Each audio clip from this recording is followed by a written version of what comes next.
Hello friends, good evening and नमस्ते।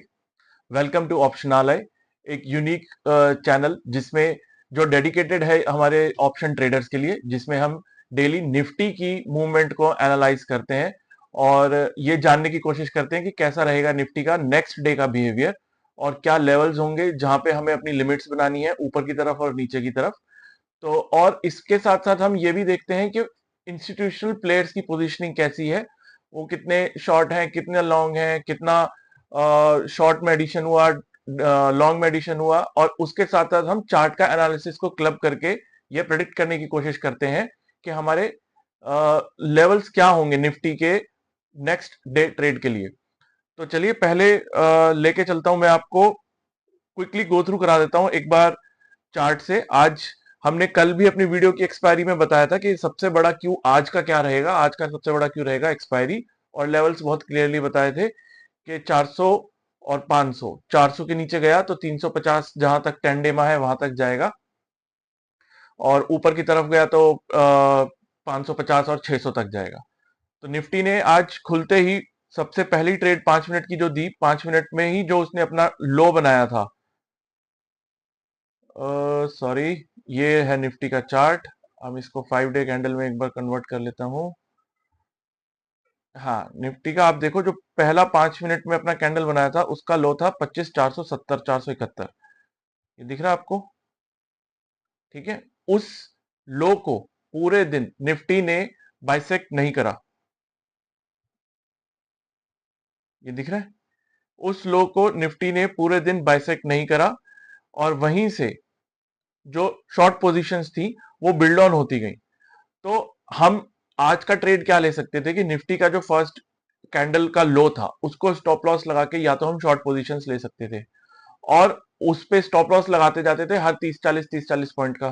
तो हमें आप वहीं से देखोगे, अगर लगाते जाते तो 470 से 450, 450 से 416, और ये 364 और 350 के आसपास का हमें आराम से 100 पॉइंट निफ्टी में मिल जाते। दोस्तों, ये एक तरीका होता है एक्सपायरी वाले दिन ट्रेड करने का, जहां आप शुरू के 15 मिनट का जो आप लो और हाई देखोगे वो 470 के आसपास ही है। हाई तो कोई कैच नहीं कर पाया होगा, वो तो खुलते ही उसने फर्स्ट टिक में जो हाई लगाया था 520 का, उसके बाद शुरू के 5 मिनट में ही नीचे आ गया था। लेकिन अगर आप पहले 15 मिनट देखोगे तो 470 और 450 के आसपास का लो था। उस लो को अगर आप स्टॉप लॉस रख के एक शॉर्ट पोजीशन बिल्डअप करते तो आज आराम से 100 पॉइंट आपको निफ्टी में मिलते। तो ये एक तरीका था जो हमने कल भी डिस्कस करा था कि अगर 400 तोड़ता है तो हमारा स्टॉप लॉस जो 450 का था, जो हम अभी डिस्कस कर रहे थे, वो और थोड़ा सा कॉन्क्रीट हो जाता। तो ये आज का तरीका था, ये हमने कल भी डिस्कस करा था। और आज निफ्टी ने अपनी क्लोजिंग दी है 10 डेमा पे। ये बहुत क्रूशियल है, एक्सपायरी वाले दिन 10 डेमा पे क्लोजिंग देना बहुत क्रूशियल है। अब नेक्स्ट डे का मूवमेंट क्या रहेगा, आज टीसीएस के रिजल्ट्स भी थे, उसका इंपैक्ट भी आएगा।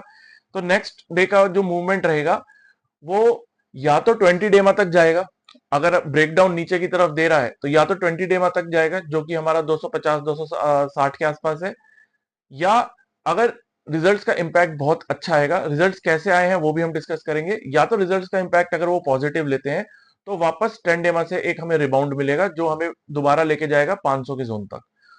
तो और इसको अगर मैं डेली कैंडल में देखूं तो मैं आपको डेमा यहीं पे दिखा देता हूं। ये देखो, ये ग्रीन लाइन आपको दिख रही है, ये हाईलाइट कर दिया मैंने। ये हमारा 20 डेमा है, ये कहां पे है हमारा 280 के आसपास, 280-90 के आसपास। तो यहां तक जाने के बाद एक राइजिंग मार्केट में अगर 20 डे मार्केट टच कर रहा है तो ये एक स्ट्रॉन्ग सपोर्ट बनता है। कल की क्लोजिंग अगर हमारी 290 के नीचे आती है तो हमारा नीचे की तरफ का चैनल ओपन हो जाएगा, जो हमें फर्दर 200 पॉइंट देगा। और उस केस में अगर क्लोजिंग 290-80 के नीचे आती है तो उस केस में हमारा फिर रेजिस्टेंस 290 के बन जाएगा। समझ में आया? तो इसको इस तरीके से हम ट्रेड करेंगे। अगर 200 के 90 के नीचे की कल क्लोजिंग आती है, 280 290 के नीचे क्लोजिंग आती है, तो 280 90 फिर हमारा रेजिस्टेंस बन जाएगा, और फिर नीचे की तरफ के जो हमारे सपोर्ट आएंगे वो हमारे फिर 25,000 24,800 की तरफ रास्ता खुल जाएगा। उसको फिर हम 25 290 या 25-300 के स्टॉप लॉस को लगाकर शॉर्ट पोजीशंस बिल्डअप कर सकते हैं। अब हम एक बार देख लेते हैं कि फ्यूचर्स में निफ्टी की पोजीशनिंग कैसी है। तो एफआईआईज ने आज क्या किया है? एफआईआईज ने आज कैश में भी बाइंग करी है और डीआईआईज ने भी कैश में बाइंग करी है। तो ये थोड़ा सा इंटरेस्टिंग है कि नेट नेट मार्केट में कैश आया है, कैश इनफ्लो हुआ है, उसके बाद भी मार्केट आज गिरा है। ये क्या है? ये सिर्फ एक्सपायरी इंपैक्ट था। हो सकता है ये एक आध दिन रहे, उसके बाद दोबारा रिबाउंड आ जाए 20 डे से। लेकिन ये हमें कल एक बार, कल की क्लोजिंग को हमें ध्यान में रखना है और कल की क्लोजिंग का हमें पता चलेगा कि मार्केट की अब अगली डायरेक्शन क्या होगी। और याद रखिए, जो हम इतने दिनों से एक बहुत ही क्लोज रेंज में मूव कर रहे हैं, क्लोज रेंज में ट्रेड कर रहे हैं, उसका कल्मिनेशन आ गया है। अब एक दो दिन में वो रेंज नीचे की तरफ या ऊपर की तरफ टूट जाएगी। तो ये था एफआईएस का कैश में पोजीशनिंग। आज वो बाय करके गए हैं कैश में, लेकिन फ्यूचर्स में उन्होंने अपनी शॉर्ट पोजीशंस और बढ़ाई है। फ्यूचर्स में उन्होंने 9 साढ़े 9 हजार के आसपास का ओआई इंक्रीज है उनका। और टोटल अगर आप देखोगे, नेट शॉर्ट ओआई जो उनका है वो अब 85 हजार के आसपास आ गया। अब ये 1 लाख के आसपास अपनी जर्नी 1 लाख के आसपास वाली वो देख रहा है। और नेट शॉर्ट पोजीशंस अभी भी 75% हो गए हैं।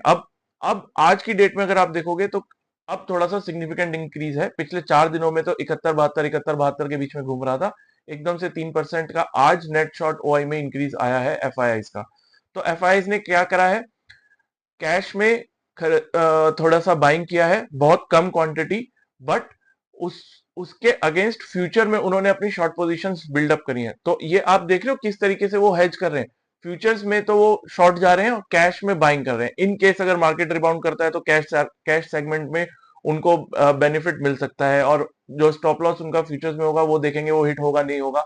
बट उस हिसाब से उन्होंने कैश में बाइंग करी है और फ्यूचर में सेलिंग करी है। तो ऑपोजिट ट्रेड्स लिए हैं उन्होंने दो सेगमेंट में।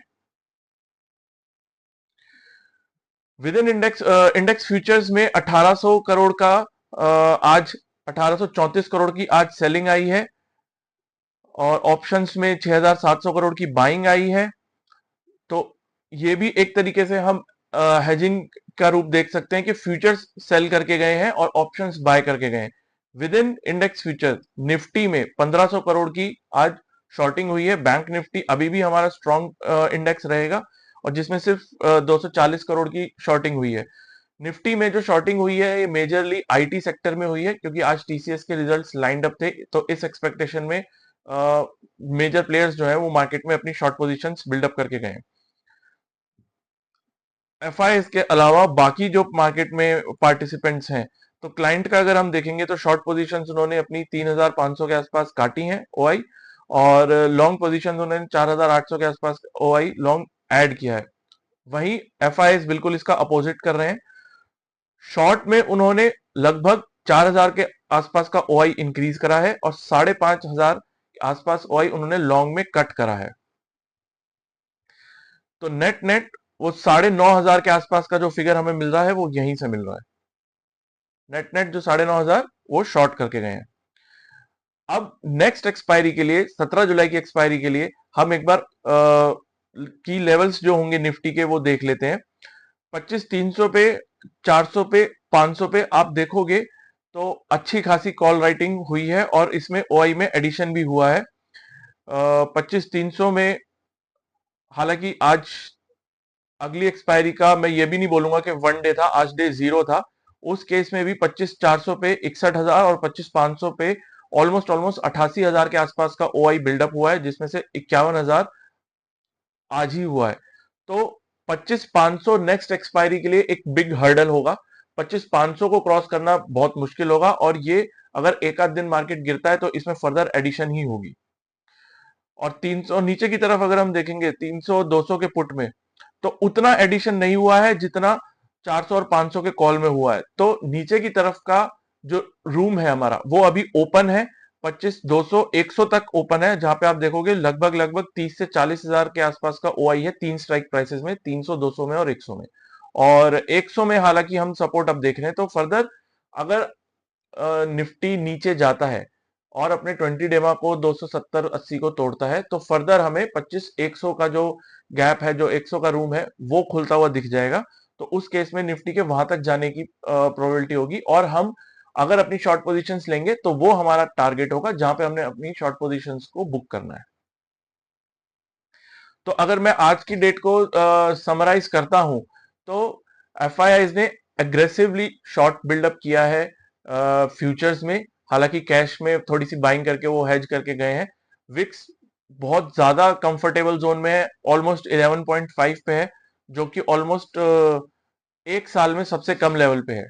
पीसीआर मेरा अभी भी 0.75 पे है, और डॉलर इंडेक्स 97 98 पे है, ब्रेंट क्रूड 69 पे है। हमारे आज के जो की इवेंट्स थे जिन्हें हमने देखना था, एक तो टीसीएस का रिजल्ट। हाँ, अब मैं आपको बताता हूं टीसीएस का रिजल्ट कैसा रहा। टीसीएस का रिजल्ट जैसा एक्सपेक्टेड था वैसा ही रहा है। हालांकि एडीआर बहुत नीचे है, इन्फोसिस का तो 3.5-4% के आसपास एडीआर नीचे है, विप्रो का 4.5% के आसपास एडीआर नीचे है। तो कल हमें एक गैप डाउन मिलेगा। अब वो गैप डाउन कितना डीप हो सकता है और उसमें रिकवरी इंट्राडे में आएगी नहीं आएगी, वो कल हम देखेंगे। बट ये कंफर्म है कि कल एक गैप डाउन मिलेगा, और उस गैप डाउन को लीड करेगा निफ्टी आईटी। अब इसमें टीसीएस के रिजल्ट्स इतने भी खराब नहीं है कि उसमें शॉर्ट पोजीशंस जो कल बनेंगी उनको वो कैरी फॉरवर्ड करके जाएं, क्योंकि रेवेन्यू का मिस ये एक्सपेक्टेड था। और जिस वजह से रेवेन्यू का मिस आया है, एक बहुत जो आजकल आप आर्टिकल पढ़ोगे तो आपको पता चल जाएगा। एक टीसीएस की डील हुई थी बीएसएनएल के साथ, जिसमें बीएसएनएल को 4G रोल आउट करना था, और वो कुछ 15,000 करोड़ के आसपास की डील हुई थी 2023 के सेकेंड हाफ में। वो डील बीएसएनएल की थोड़ी सी डिले हो गई है, जिसके चलते रेवेन्यू रियलाइजेशन टीसीएस में थोड़ा सा डिले हो गया है। और ये गवर्नमेंट ऑर्डर था, तो ऑब्वियसली इसका मार्जिन कम था। तो जो लो मार्जिन का रेवेन्यू सोर्स हमारा कम हुआ है, तो रेवेन्यू तो मिस हो गया, और उसकी वजह से जो लो मार्जिन, उस रेवेन्यू सोर्स का मार्जिन लो था, उसकी वजह से मेरा ओवरऑल मार्जिन बढ़ गया है।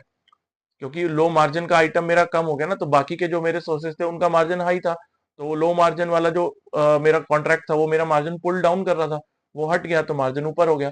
तो इसी वजह से टीसीएस में मार्जिन का अपबीट तो हमें दिख रहा है, और रेवेन्यू का मिस भी हमें दिख रहा है। तो ये एक्सपेक्टेड था। ये बीएसएनएल की डील जो डिले हो गई है, ये आज के टीसीएस में रिजल्ट्स में अनाउंस नहीं हुआ है, काफी पहले अनाउंस हो गया है। तो ये हमें एक्सपेक्टेड था कि टीसीएस के रिजल्ट्स तो वीक आएंगे। अब ये वीकनेस अगर लिंगर ऑन होगी इंफोसिस में, विप्रो में, और ओवरऑल एचसीएल टेक और ओवरऑल आईटी सेक्टर में, तो एक बहुत बड़ी प्रॉब्लम होगी। वो हमारे उस केस में निफ्टी को फर्दर ड्रैग डाउन कर सकते हैं। और अगर Q1 और Q2 का शो वैसा ही रहा जैसा पिछले साल Q1 और Q2 का रहा था, तो हमें फिर से एक स्टीपर करेक्शन मार्केट में दिख सकती है। तो ये था आज का निफ्टी का एनालिसिस। याद रखिए, हम बैंक निफ्टी एनालाइज मंथ के लास्ट वीक में ही करते हैं। हम उसी इंडेक्स को पहले एनालाइज करते हैं जिसमें हम एक वीक का ट्रेड या 2 दिन का या 3 दिन का ट्रेड ले सकते हैं, और जो कि निफ्टी है। तो आज, और ये रेजिस्टेंस, हाँ एक बार रेजिस्टेंस लेवल्स मैं आपको बता देता हूँ। फर्स्ट रेजिस्टेंस लेवल आज निफ्टी का फॉर नेक्स्ट एक्सपायरी 560 580 है, और अगर कल गैप डाउन होता है तो रेजिस्टेंस लेवल 500 पे आ जाएगा। स्ट्रॉन्ग रेजिस्टेंस अभी भी हमारा 650 680 700 के लेवल पे है। और फर्स्ट सपोर्ट कहां मिलेगा हमें, जो मैंने बताया आपको, 20 डे में का चैनल जो है 250 से 280 के बीच में। और नेक्स्ट स्ट्रॉन्ग सपोर्ट मिलेगा 25 100 से 25 130 के बीच में, जहां पे अगर हम अपनी शॉर्ट पोजीशंस बिल्डअप करते हैं, तो जो कि हमारा उन शॉर्ट पोजीशंस का टारगेट होगा जहां पे हमने शॉर्ट पोजीशंस प्रॉफिट बुक करना है। तो ये था गाइस हमारा आज का निफ्टी का मूवमेंट का एनालिसिस, और नेक्स्ट वीक की एक्सपायरी के लिए हमारे की levels to watch for. Best of luck आप सबको कल के ट्रेडिंग सेशन के लिए। और कल एक यूएस का इन्फ्लेशन डेटा भी आना है, तो उसको भी ध्यान में रखेंगे। और थैंक यू गाइस, मिलते हैं कल की वीडियो पे।